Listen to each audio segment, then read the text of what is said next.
Muy buenas tardes para todos, para todas las personas que están siguiendo la transmisión de Facebook de la Dirección de Investigación de la Facultad de Filosofía de la Universidad Nacional de Asunción. Para nosotros es un privilegio contar con el profesor que hoy nos va a estar deleitando con un tema sumamente apasionante. Eh, de hecho que es un tema que despierta mucho interés por parte de muchas personas por el enfoque que el profesor nos va a presentar, ¿verdad?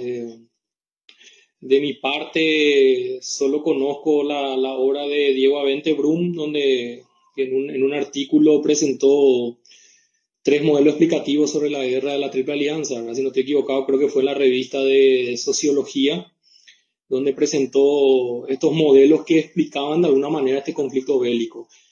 Partía de esta aplicación de tres ideas, ¿verdad? Uno, la teoría de la transición de poderes; otro es una teoría del equilibrio de poderes; y la otra teoría era el imperialista, ¿verdad? No sé si el profesor Hugo, cuando le corresponda hablar, mencione otra obra más, pero no recuerdo otra yo, al menos haciendo un breve repaso mental de escritos referentes a teorías que expliquen el conflicto armado, ¿verdad? Por eso es que este tema que hoy nos presenta el profesor Luciano Medeiros es muy atrayente en ese sentido, ¿verdad?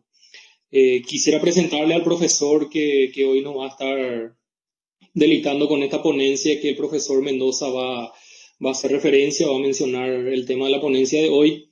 El profesor Luciano Medeiros es licenciado en Sociología, licenciado en Derecho y tiene una maestría en Sociología. De hecho, tengo entendido que el tema es centrado de un enfoque sociológico, ¿verdad? Por eso es muy interesante también el abordaje que se pueda tomar desde esa disciplina. Él pertenece al cuerpo docente del Instituto Federal de Bahía. Profesor Luciano me corregirá si es que de repente el video vi algo. Y para nosotros, profesor Luciano, es un honor, un privilegio contar con su presencia. Muchas gracias ya de antemano por aportar su tiempo y su conocimiento a este evento que es organizado por la Dirección de Investigación de la Facultad de Filosofía y la carrera de Historia. De hecho que, como mencionó ayer el profesor Mendoza, estamos enmarcados en este proyecto de dialogar con investigadores de otros países y especialmente en temas referentes a cuestiones históricas que tienen mucha relación entre ambos países, ¿verdad? Y ni qué decir este tema que usted va a abordar, que es un tema bastante sensible, ¿verdad? Tanto para Paraguay como para Brasil.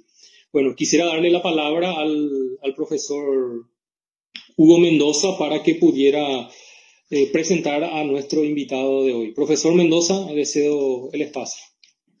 Muchas gracias, profesor Caballero, y estamos de nuevo en este ciclo que podríamos llamarle ya exitoso por la cantidad de gente que participa y que toma contacto con este ciclo de conferencias.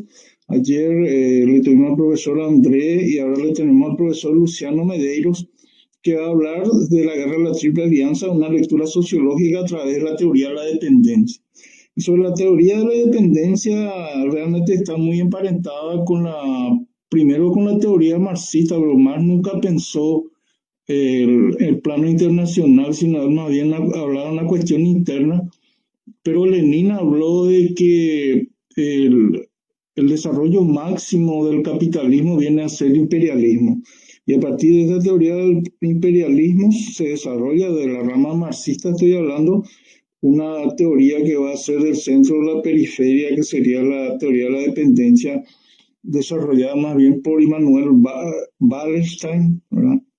Immanuel Wallerstein, que desarrolla esto, y el exponente latinoamericano más importante es Fernando Enrique Cardoso, de esta teoría de la dependencia.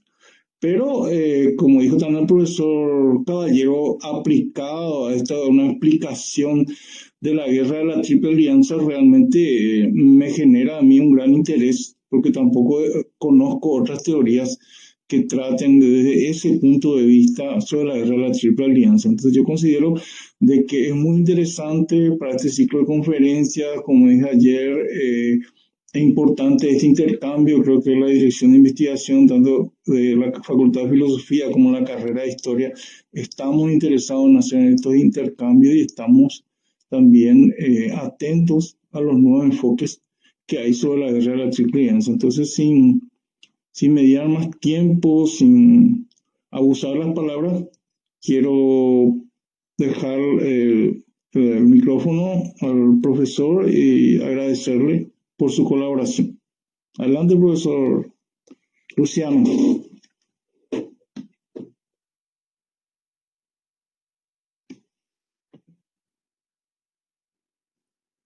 Tiene que habilitar su micrófono, profesor.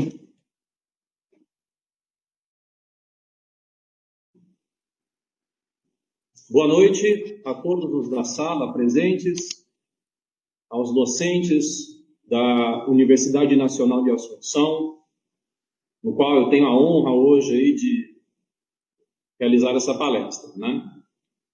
Eu estou desde 2014 envolvido com uma pesquisa para a realização de um roteiro cinematográfico.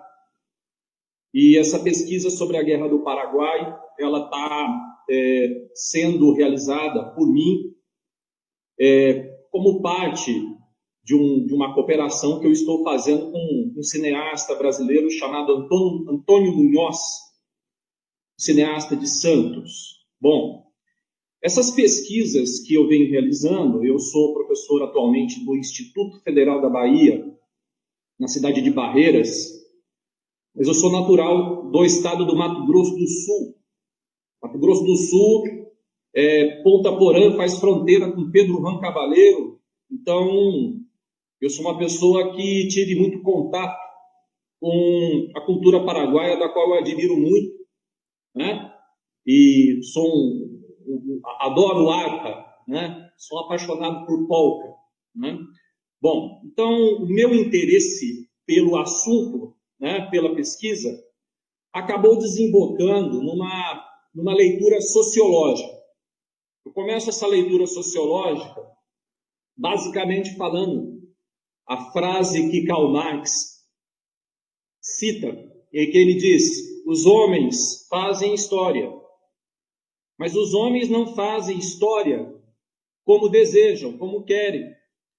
Os homens fazem a história de acordo com as condições pretéritas, passadas. O passado é uma confina, o passado ele cerca os vivos e ele condiciona a ação dos vivos, né? Então, é uma frase emblemática de Marx. E a Guerra da Tríplice Aliança, ela é um assunto que, se você pegar o capítulo 24 de O Capital, de Carlos Marx, você não encontrará menções em relação a situações, por exemplo, como as situações da América. Marx não tem um detido interesse ou falta ao Marx informações sobre o contexto latino-americano. Então, o capítulo 24 de O Capital, chamado assim chamada acumulação primitiva, Karl Marx ele não detém um estudo sobre modos de produção existentes na América do Sul. Formações econômicas, os Grundrisses, o Marx ele fala dos modos de produção asiático, por exemplo, né? Cita também a questão do Egito, mas o Marx ele não teve tempo de vida o suficiente para estudar a América do Sul. E a América do Sul é muito importante. O Fernando Henrique Cardoso, um sociólogo brasileiro, ele vem de uma tradição. A partir de 1933, 1934, a Universidade de São Paulo recebe a missão francesa, que são professores oriundos da Europa, boa parte deles professores durkheimianos, funcionalistas. Lévi-Strauss também veio, antropólogo, pai do estruturalismo. e deu aula para uma geração composta, primeiramente, por Florestan Fernandes. Florestan Fernandes, um dos maiores sociólogos aí da América Latina, foi aluno de Roger Bastide, foi aluno de diversos professores oriundos da França. E nisso nasceram estudos sobre os índios do Pinambá, no Brasil, a partir dos anos 40, dos anos 50, estudos sobre o candomblé, a religião afro-brasileira, e por volta dos anos, final dos anos 50, a missão francesa retorna para a Europa e deixa o Florestan Fernandes e o professor Ottaviani, o professor Antônio Cândido, como docentes da Universidade de São Paulo, encarregados de criarem uma geração de sociólogos profissionais. Lembrando que até então a sociologia vinha, antes dos anos 30, dos bancos da Faculdade de Direito. Geralmente era uma disciplina da Faculdade de Direito. Bom, o Florestan Fernandes organiza um estudo sobre o sul do Brasil para contra-atacar a tese de Casagrande e Senzala, livro do antropólogo pernambucano Gilberto Freire. O Fernando Henrique fica responsável por estudar o sul do Brasil, porque o modelo Casagrande e Senzala, o modelo escravista, que interpreta o Brasil a partir de 1933, no livro do Gilberto Freire, inspirado por Franz Boas. O Franz Boas, um professor norte-americano, foi professor do Gilberto Freire. Ele faz uma análise dizendo que no Brasil havia uma democracia racial, que não havia racismo estrutural no Brasil. O Brasil era um país de mestiços, um país miscigenado, portanto, era um país criando uma nova civilização. O Florestan Fernandes, incomodado muito com essa visão, colocou o Fernando Henrique para estudar o Rio Grande do Sul e resultou num doutorado chamado Capitalismo e Escravidão no Brasil Meridional. Doutorado do Fernando Henrique Cardoso, aonde o Fernando Henrique Cardoso explica a escravidão à luz de O Capital de Marx. Por volta dos anos 60, início dos anos 60, um grupo se reúne para ler O Capital. Livro 1, livro 2, livro 3, volume 1, volume 2, volume 3, em vários idiomas, para tentar encontrar uma explicação para o problema do Brasil. Houve um golpe de 1964, Fernando Henrique Cardoso é expulso do Brasil e vai para o Chile. No ano de 1966, Fernando Henrique publica, juntamente com Enzo Paleto, o livro Desenvolvimento, Dependência e Desenvolvimento na América Latina. Um livro publicado originalmente em espanhol. O Fernando Henrique Cardoso, numa entrevista recente, diz que quando ele conheceu o Chile, ele mudou a visão que ele tinha a respeito do capitalismo.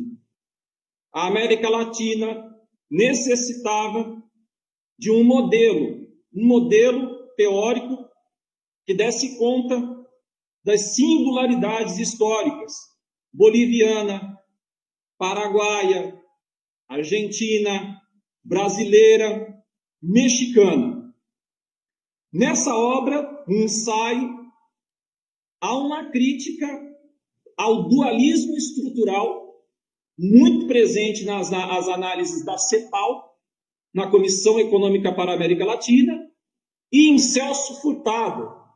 Celso Furtado, um economista político brasileiro, também legatário das ideias keynesianas, que junto com Raul Prebisch aplicam o keynesianismo. Bom, singularidade da teoria. Os países que não pegaram a primeira onda, o capitalismo originário, não pegaram a segunda onda, o capitalismo atrasado, e não pegaram a terceira onda, capitalismo tardio. Aliás, só para completar, pegam a terceira onda, o capitalismo tardio, que acontece por volta da Segunda Guerra Mundial.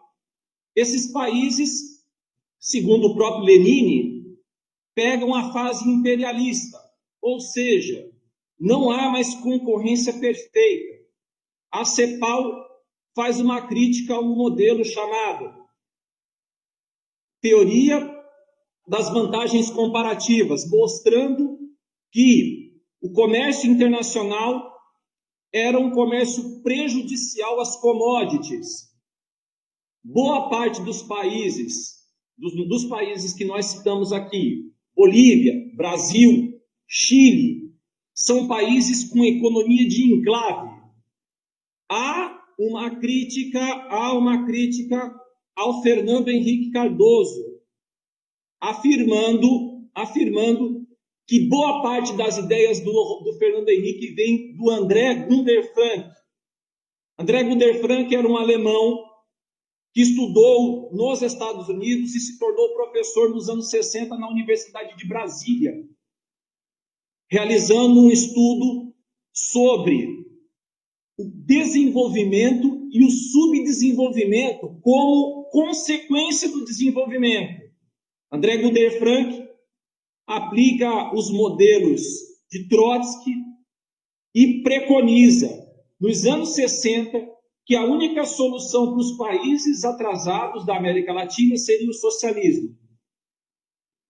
Pedro, você me vê? Sí, profesor, voy a pasar el material. Sim. Agora coloquemos o material.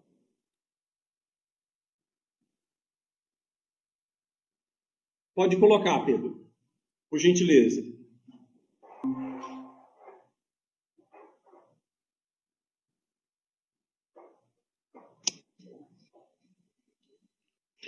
Ya está el material, profesor. Vamos lá.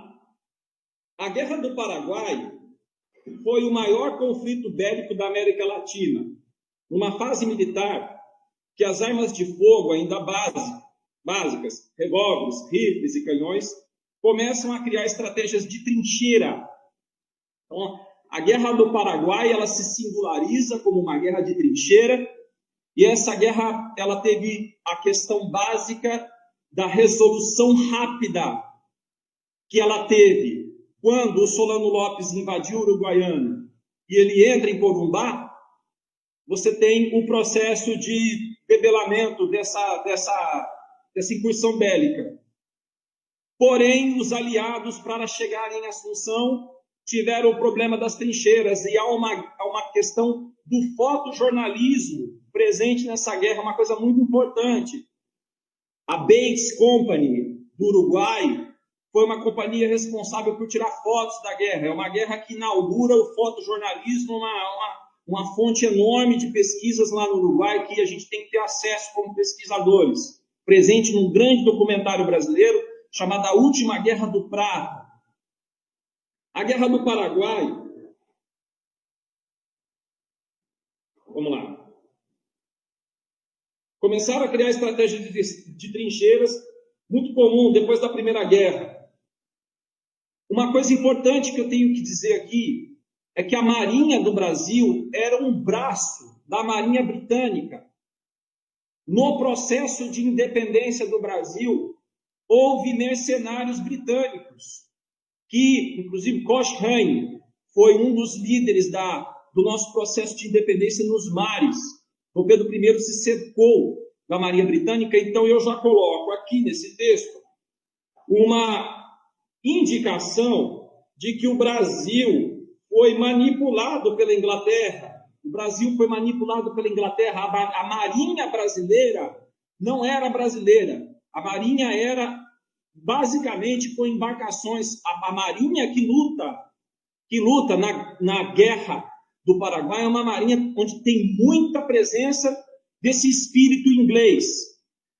Há pessoas, há historiadores que colocam a questão Christie, que foi uma tensão diplomática que o Brasil possuiu com a Inglaterra por conta da pirataria no Rio Grande do Sul e teve um conflito diplomático no Rio. Mas isso não tira do Brasil o fato dele ser longa mão do Império Britânico.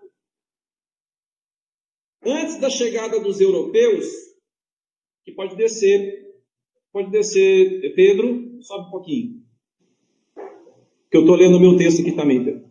Antes da chegada dos europeus, os indígenas, o professor Florestan Fernandes tem um doutorado sobre os índios Tupinambá, presentes no litoral do Brasil. Os indígenas detinham um modo de produção, esse modo de produção dos guaranis, que são, quando nós falamos guaranis, nós estamos falando de um limite geográfico que envolve Mato Grosso, Paraguai.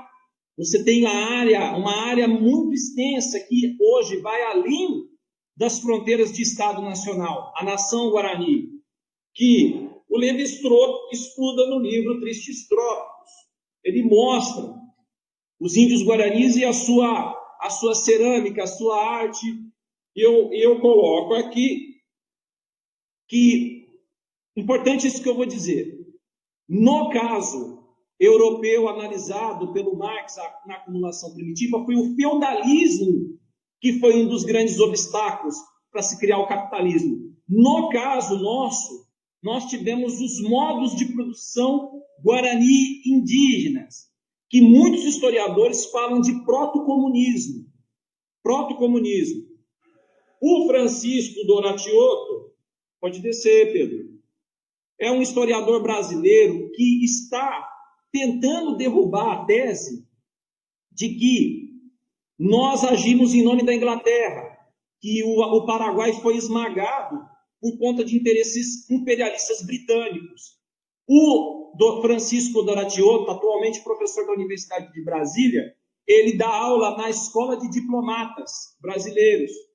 Ele tem uma análise historiográfica, na minha visão, tenho muito respeito por ele, mas na minha visão empírica demais, e coloca muito essa questão de conflito regional platino como a questão básica. Porém, essa a visão que eu pego da teoria da dependência, o capital é uma personificação, no caso, a Inglaterra representava o capital industrial e o capital, no caso, o imperialismo, a omissão que a Inglaterra teve. Aliás, a Inglaterra participou de diversas vezes em resolução. O próprio Uruguai se torna independente por intervenção britânica, porque o Dom João VI queria a colônia de Sacramento. O nome Império Brasileiro é de inspiração no Império Napoleônico. O Brasil foi um presente que Dom João VI deu para Dom Pedro I, né? E o Dom Pedro I não soube administrar a questão da Cisplatina. O Império Britânico cria o Uruguai, intervém. No caso da própria Guerra do Paraguai, a gente tem a casa dos Rothschilds, realizando grandes montas de empréstimos para os países envolvidos no conflito. Pode descer, Pedro. Eu faço uma crítica da ideologia nacionalista, muito presente no caso, no Brasil do getulismo, do peronismo, e no caso, Alfredo Stroessner. O nacionalismo, ele geralmente faz com que as camadas oprimidas da sociedade lutem em prol dos interesses burgueses. A gente percebe isso muito, porque boa parte dos soldados que morreram na Guerra do Paraguai ou eram índios guaranis, ou eram escravos de senzala no Brasil, ou campesinos argentinos, quando não existia a Argentina. O Urquiza estava deflagrando um movimento contra Buenos Aires, e boa parte dessa... O Leon Pommer afirma que morreram mais pessoas na Argentina, no interior da Argentina, sendo recrutadas para a guerra, do que necessariamente na guerra. Então, a gente faz uma análise aqui sobre a questão. Eu coloco aqui que a segunda metade do século XIX abre oportunidade para os Estados Unidos, que estão justamente no início dessa década que acontece a Guerra do Paraguai, em Guerra da Secessão, né? Eles estão lutando com o Sul, que se alia aos interesses britânicos. Veja bem, parênteses, há um tipo de burguesia dentro de um país que se liga aos interesses do imperialismo. No caso dos Estados Unidos, o Norte, que tinha interesses no desenvolvimento do mercado interno, tinha interesses no desenvolvimento do mercado interno, teve que destruir essa burguesia entreguista, uma burguesia que se aliava aos interesses comerciais britânicos. No nosso caso, foi o contrário. Essa burguesia venceu, né? Pode descer, professor. Meu tempo está... Como está meu tempo, Pedro?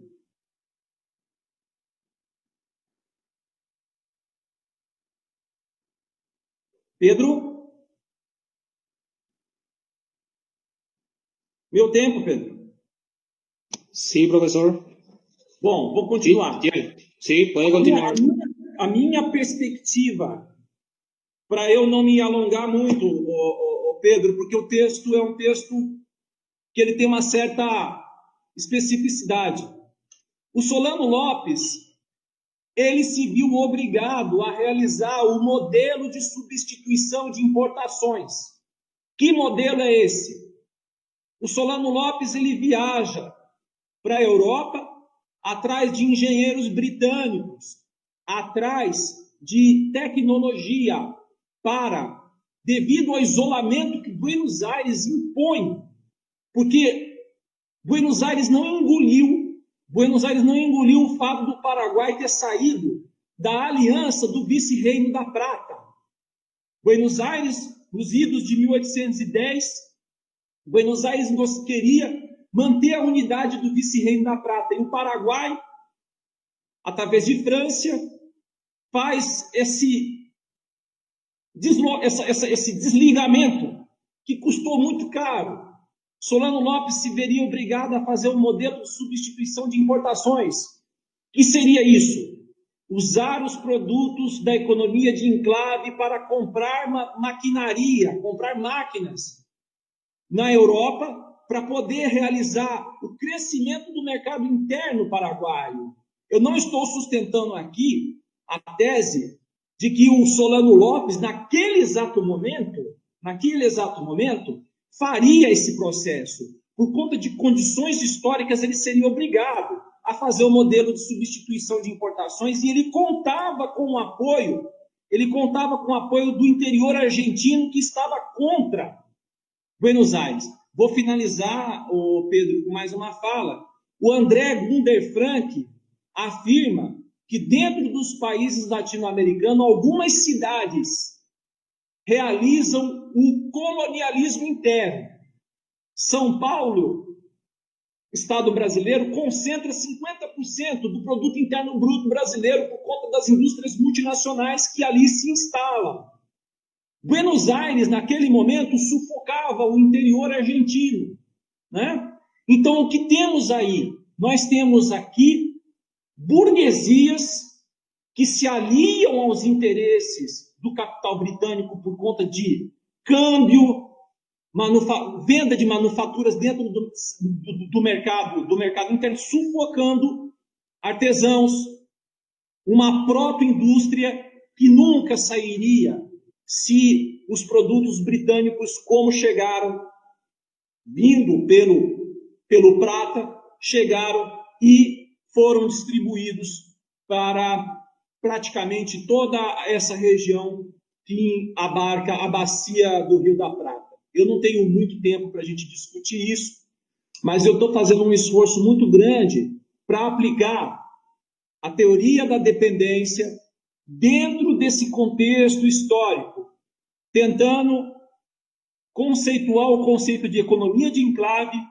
colonialismo interno, burguesias nacionais e burguesias entreguistas, burguesias aliadas ao interesse do imperialismo, que sufocam o mercado interno, diferentemente do que aconteceu nos Estados Unidos, onde o Lincoln simplesmente colocou essa burguesia que mamava, que vivia do imperialismo,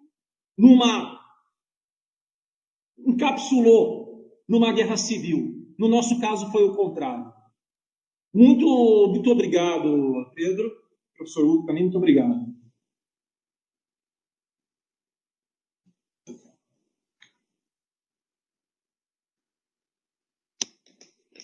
Muchas gracias, profesor. Profesor Hugo. Sí, muchas gracias, profesor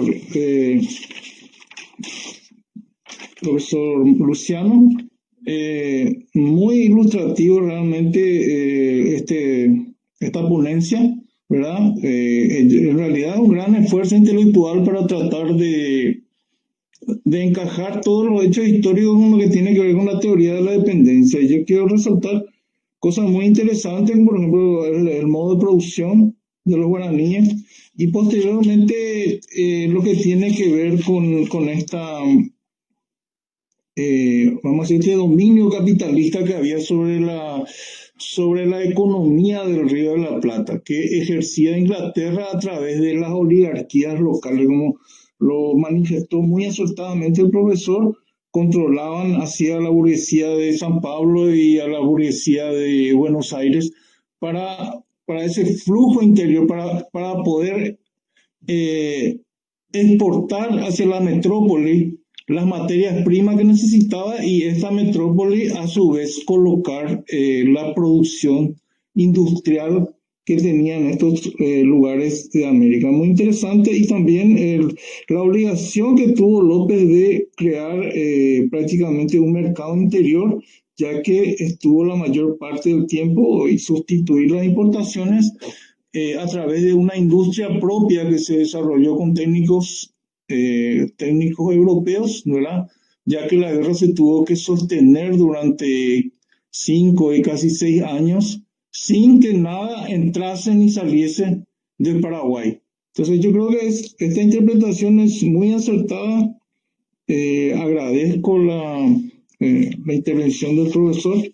Espero que todos hayan disfrutado también, como nosotros lo hemos disfrutado, de su ponencia, y le voy a ceder de nuevo la palabra al profesor Pedro para que le haga llegar al profesor las preguntas que hacen nuestros oyentes. Muchas gracias, profesor Hugo. Coincidió totalmente con lo expresado por usted, ¿verdad? Es interesante el análisis y la interpretación que hace el profesor Luciano con respecto a la guerra, ¿verdad? Yo creo que teníamos esa curiosidad de ver cómo encajaba la teoría en la interpretación de este hecho histórico, y realmente fue muy interesante e implica también un esfuerzo, o sea, mucho esfuerzo mental, digámosle, para ir concatenando esas ideas dentro de este contexto histórico del cual el profesor tomó como objeto de estudio, ¿verdad? Tengo una consulta, profesor Luciano, aquí de uno de los que estaba participando, en este caso Giovanni, que hace este cuestionamiento, esta pregunta, ¿verdad? Para ver qué responde usted. Dice, al final de cuentas, ¿la guerra podía ser evitada? Os documentos apontam que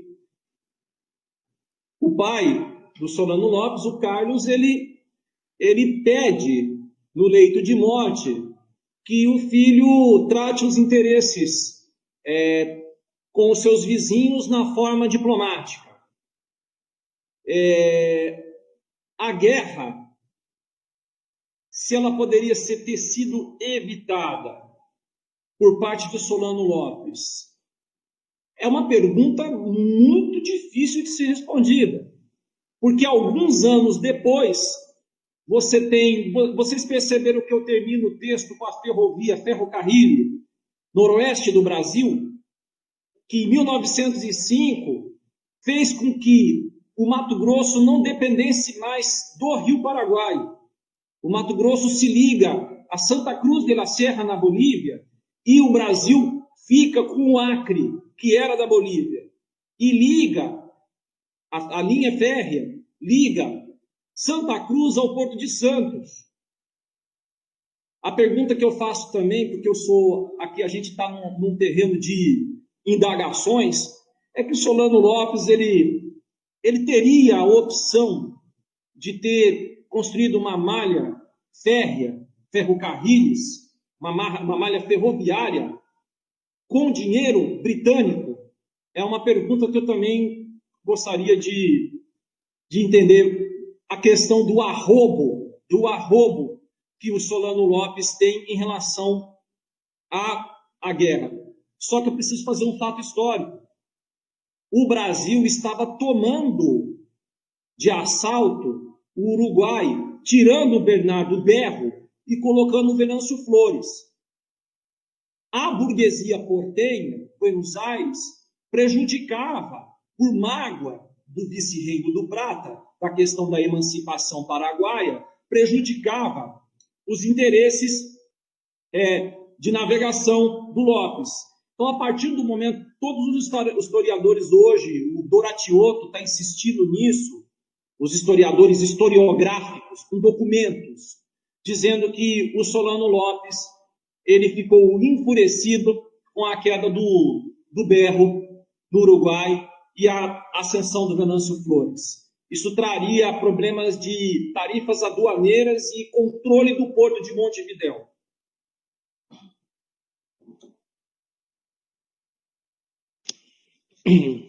Muchas gracias, profesor. Siempre va a quedar, digámosle, picando esa pregunta, ¿verdad? De si se podía o no evitar esa guerra, ¿verdad? Por eso la consulta que hicieron aquí, porque es una nueva teoría la que trae usted para tratar de explicar este conflicto. Estamos hablando 150 años de la finalización de la guerra y todavía no seguimos haciendo muchos cuestionamientos sobre ese conflicto, ¿verdad? Con respecto a la teoría que usted esbozó, ¿cree usted que existieron otros factores más aparte de lo que usted ya esbozó en su teoría de la dependencia,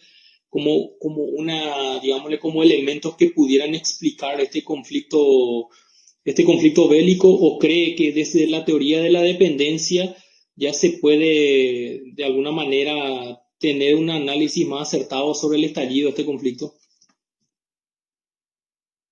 Sí, ¿puede repetir?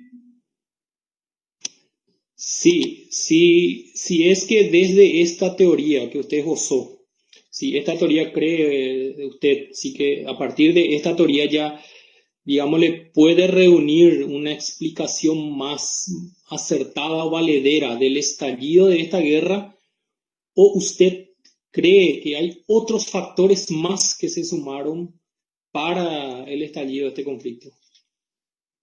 A proposta é metodológica, né? Quando o Francisco Doratioto, no livro A Maldita Guerra, faz a historiografia ela necessita de conceitos, e esses conceitos que, para mim, emergem muito interessantes de serem analisados é a economia de enclave, burguesias nacionais, burguesias aliadas aos interesses internacionais. Nós temos aí frações da classe burguesa entrando em conflito dentro de padrões de acumulação. O nosso padrão de acumulação hoje, o padrão de acumulação que tudo isso resultou, no caso do Brasil, é muito evidente isso. O Brasil é um país dependente da exportação de soja, algodão, produtos minerais e produtos primários, para formar reserva cambial, e essa reserva cambial manter tributo de Estado, manter bancos de investimento, o que, de certa maneira, sempre coloca o problema da dívida pública e da dívida externa como um estrangulamento da diversificação econômica que foi legada desse nosso passado colonial, que, de certa maneira, Pedro, ele acompanha a estrutura do moderno capitalismo contemporâneo. Se amalgama, se junta no que o Celso Furtado chamava de dualismo estrutural, né? O ACEPAL também trabalhava com essa linha da industrialização nacionalista no Estado. Como nós não tivemos burguesia como a norte-americana, o Estado, por meio da burocracia, é que iria nos industrializar. Isso aconteceu no Brasil. Eu creio que no Paraguai, o grande divisor de águas é a construção da hidrelétrica de Itaipu, né? Itaipu Binacional, que ela entra como esse necessário crescimento de um tipo de indústria chamada indústria mãe das fábricas. Marx chamava indústrias que produzem para a indústria, que são siderurgia, petroquímica, hidrelétricas, que fazem com que os outros burgueses que produzem para o mercado interno tenham custos barateados com tecnologia. Quem fez isso foi o Estado. Então, a tese que eu tenho sustentado aqui, Pedro, que eu estou sustentando aqui, é que o Lopes realizaria o modelo de substituição de importações. Modelo esse realizado depois por Getúlio Vargas no Brasil e depois também por Perón, né, na Argentina. Pinochet também no Chile, no caso. Vocês, como intelectuais, perceberam que o crescimento econômico latino-americano está ligado com ditaduras, bonapartismo, fortalecimento do poder executivo. É um traço nosso, na ausência de uma burguesia nacional forte. Sí, sin duda interesante lo expuesto ahora en esta respuesta, profesor, ¿verdad? Porque de hecho da mucho que pensar en toda esta teoría esbozada por usted, porque es muy interesante, realmente, como creo que coincidimos con el profesor Hugo, ¿verdad? De que teníamos esa curiosidad de ver cómo se desarrolla esta teoría, y es muy interesante porque la historia paraguaya siempre fue una historia de lucha por ingreso al mercado internacional. O sea, siempre tuvimos una lucha constante de acceso al mercado a través de los ríos.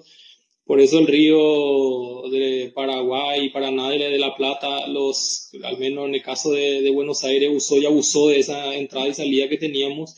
Y cuando por fin iniciamos un proceso de desarrollo, se nos viene encima la guerra. Por eso es interesante la interpretación que hace usted de los hechos históricos y cómo prolonga otra vez en el tiempo, ¿verdad? Muy interesante, sin duda alguna. Por eso, cuando mencioné al inicio de su alocución, yo de lo que llegué a leer sobre interpretaciones o teorías que trataban de explicar este conflicto, el material que tuve acceso fue el de Diego Avente Bruna, y el de esas tres teorías que le mencioné al comienzo, que era la teoría del equilibrio de poderes, la teoría imperialista y de transición de poderes, él resume que la causa de la guerra es esa transición de poderes, es decir, cuando hay un Estado, un país que va creciendo y como que pone en jaque a otro, ¿verdad? O sea, una interpretación que da él, ¿verdad? Profesor Hugo, no sé si tiene alguna consulta para ir cerrando. No, nada más que quiero agradecerle al profesor por esta ponencia.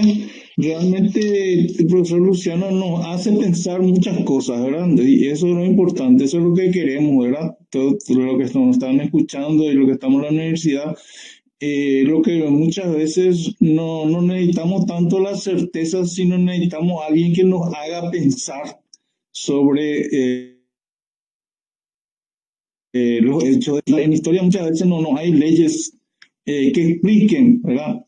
Pero sí hay teoría que nos orienta dentro de un mar de datos que nosotros los historiadores solemos recolectar, pero también necesitamos estas teorías para tratar de entender y comprender esos datos. Y lo importante es que nos haga pensar. Yo creo que eso el profesor Luciano lo ha logrado hoy plenamente, y por eso le agradecemos mucho su intervención, profesor. Sí, así mismo, profesor Hugo, como usted mencionó. Le quiero, profesor Luciano, hacer unos comentarios que tenemos acá en el Facebook antes de cerrar, ¿verdad? Muy interesante el tema, buenísimo el tema, dice constar la visión del expositor. Hacen una consulta de referente, por supuesto, a los, dice, tesoro y objetos pertenecientes al Paraguay que permanecen en Brasil, ¿verdad? Es algo que siempre suele ser un tema recurrente. Y acá tengo una pregunta que me gustaría, profesor Luciano, para cerrar, me pueda responder, ¿verdad? Dice, ¿cómo me escucha, profesor, verdad? ¿Sí? Sí. Bueno, le leo. ¿Cómo explicaría esta teoría con la conocida disputa central entre los unitarios mitristas y el federalismo en el Río de la Plata, donde entran en conflicto Uruguay, Entre Ríos, Corrientes y Paraguay? No sé si pudo escuchar bien, professor. Sim, escuto bem. Perfecto. Pelos meus estudos, Pedro, me ouve bem? O federalismo, ele é legado da teoria norte-americana e ele contrapõe ao sistema que nós tínhamos até então, que era baseado nas dinastias monárquicas, né, em caso brasileiro. A minha resposta a essa tua questão sobre os federalistas argentinos, né, representado por Urquiza, eles representavam uma burguesia de caráter proto-nacional, com interesses em desenvolver uma manufatura. Manufatura essa presente no capítulo 12 de O Capital, que é a divisão do trabalho para aumentar a produtividade. Adam Smith também fala isso no livro A Riqueza das Nações, é um teórico da manufatura. Pode-se dizer, então, que o Urquiza tinha um interesse no desenvolvimento manufatureiro da Argentina, do interior argentino. E ele foi, dentro da lógica do André Gunder Frank, que fala do colonialismo interno, ele foi bloqueado pelos interesses da burguesia entreguista de Buenos Aires. Uma burguesia que estava querendo libras para fazer banco. Aqui no Brasil tem um sujeito chamado Barão de Mauá, né? Que é um representante típico. Era um brasileiro que foi representante dos interesses ingleses no Brasil e fez fortuna com capital financeiro e capital monopolista, né? No caso de uma burguesia entreguista. Eu só estou falando um pouco do Mauá. O Mauá é uma figura um pouco controvertida. Muita gente considera o Mauá como o primeiro empresário brasileiro, mas ele tinha a longa mão do Império Britânico. Então, Urquiza, o interior argentino, né?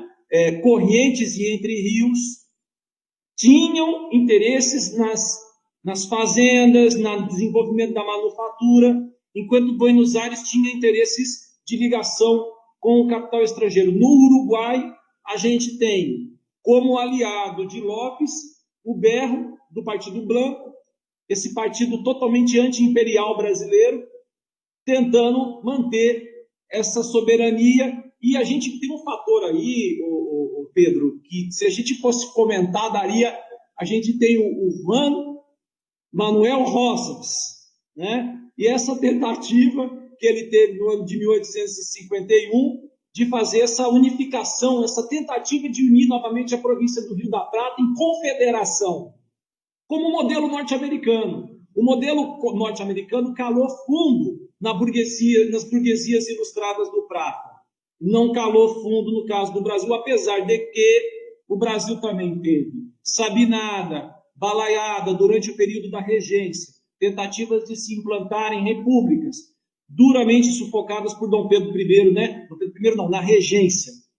Pela época, o Feijó, na época, era o nosso tutor do Dom Pedro II. Há um sufocamento da Farroupilha, que eram tentativas de se implantarem essas repúblicas pequenas, que foi sufocada durante todo o período imperial brasileiro. Pergunta bastante interessante, Pedro. Sí, así mismo, profesor. Una pregunta de justamente una persona formada en historia, que es Jorge Coronel, a quien va los saludos. Así mismo, como usted mencionó, o sea, hay que tener en cuenta que es un periodo también de formación de los estados nacionales, con varios proyectos políticos que giraban en torno a las oligarquías de los países que estaban enmarcados en el Plata. Bueno, profesor Luciano Medeiros, muy agradecido con su tiempo por esta excelente ponencia sobre todo las cosas de traernos un tema que para la mayoría no conocíamos o no teníamos una noción acabada de esta teoría que usted vino y explicó, sobre todo desde la sociología, ¿verdad? Que es interesante, pues se nota su formación de sociólogo a la hora del análisis que hizo sobre este hecho histórico que, como mencioné en varias ocasiones, marcó la historia de nuestros países, ¿verdad? De nuestros países y de la región del Plata, ¿verdad? Y a 150 años de ese conflicto todavía sigue siendo un tema que está en boga, o sea, no pasa de moda. Y eso hace que sea también muy interesante para los que somos amantes de la historia. Profesor Luciano, muchas gracias. Yo quiero mencionar, antes de terminar la transmisión, de que recalcar nuevamente que es una actividad de la Dirección de Investigación de la Facultad de Filosofía, la carrera de Historia de la Facultad de Filosofía. Tenemos el apoyo de la Dirección General de Extensión de la Universidad Nacional de Asunción y el programa radial Paraguay Eterno. Profesor Luciano, muchísimas gracias. Esperemos contar nuevamente con su presencia en otro evento que sin duda alguna estaremos organizando también, porque si hay algo que nos une con el profesor Mendoza, aparte de amar la historia, es el de crear este tipo de espacio donde podamos discutir sobre estos temas. Professor, muitíssimas gracias. Boa noite a todos. Eu agradeço muito pela oportunidade de nós realizarmos esse esforço de pensarmos em comum, né? Muito satisfeito. Muito obrigado. El agradecido somos nosotros, profesor. Bueno, muchas gracias a todas las personas que participaron de este evento. Le invitamos para la jornada de mañana, que vamos a contar con la presencia del doctor Manuel Chus, el docente de la Universidad Jaime I de Castellón de la Plana de España, que nos va a estar hablando de los procesos, o sea, de la relación de los procesos independentistas con las revoluciones burguesas ocurridas en Europa. Así que están cordialmente invitados, aclarándole que el horario de mañana es las 15 horas de Paraguay, porque como el profesor está en España, hay 6 horas de diferencia. Entonces mañana a las 15 horas le esperamos nuevamente. Muchísimas gracias a todos. Muchas gracias, profesor Luciano, nuevamente. Muchas gracias, profesor Mendoza. Boa noite a todos.